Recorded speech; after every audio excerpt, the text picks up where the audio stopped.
आज की कविता में आपका स्वागत है। आज मैं आपके लिए लेकर आया हूं प्रिया वर्मा की कविताएं। तो पहली कविता जो मैं प्रिया वर्मा की सुना रहा हूं उसका शीर्षक है एकाएक कुछ भी नहीं होता। सब धीमे धीमे मंजिल तक पहुंचता है।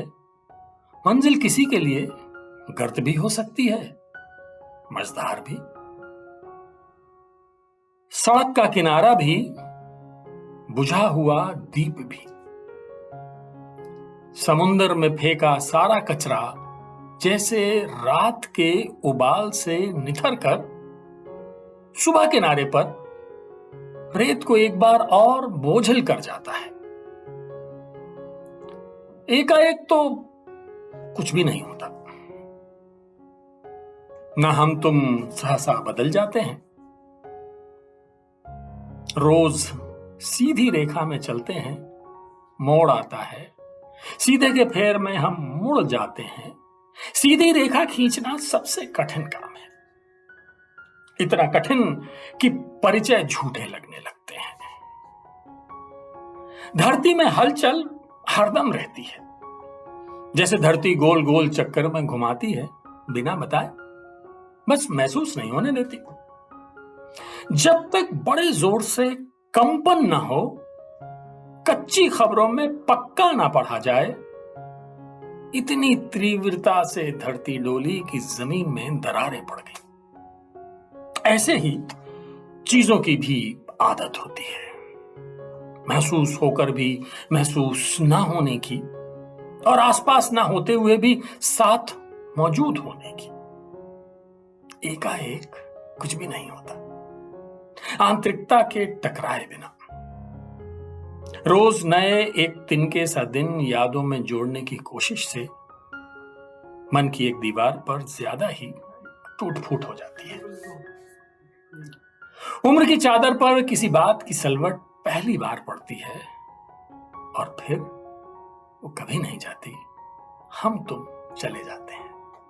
दूसरी कविता जो प्रिया वर्मा की मैं सुना रहा हूं उसका शीर्षक है आखिरी बार। मिल रहे थे, चुनांचे मिल नहीं रहे थे, अलग हो रहे थे। कायदे से अलग होने को पूरा करने के लिए पहले मिलना जरूरी है। ये बात पहले मिथक की तरह सुनकर भी मिल रहे थे। अलग होते होते वो सब सुन रहे थे, जिसे तुम पहले अपने बारे में जानते तक ना थे कि तुम ऐसे थे या एकाएक ऐसे हो गए थे। कोई इतना कैसे बदल सकता है जिसके प्रतिबिंब में भी वो पहचाना ना जा सके? क्या सचमुच एक दूसरे को इसी तरह जानते थे या एक दूसरे की कमियां खगालने के लिए साथ रहते थे? तुम मनुष्य थे, तुम्हारी सभ्यता हर सदी में बढ़ रही थी, किंतु मनुष्यता दिनों दिन झड़ रही थी। औसत संख्या में जैसे झड़ते हैं रोज बाल और नाखून, आहिस्ता से झड़ती है सारी त्वचा। बिना आवाज किए जोड़ों की हड्डियां तक झड़कर छोटी पड़ जाती हैं। मुड़कर देखने की विवशता आने तक देह गठिया के दर्द से दोहराकर छोटी पड़ जाती है। मगर आत्मा अपनी ही आवाजों के ताप में जलती बुझती रहती है। ऐसे बहुत लोग मिलते हैं, ऐसे जाने कितने लोग देखे हैं। फैसले से पहले ये सब कहने सुनने के सालों बाद तक स्मृति की चमड़ी पर एक घुन रेंगता रहता है। क्या मैं खुद को नहीं जानता था? ये दोनों कविताएं प्रिया वर्मा की थीं, जो हमने खिल गया जवा कुसुम नाम के इस प्रेम कविता संग्रह से ली।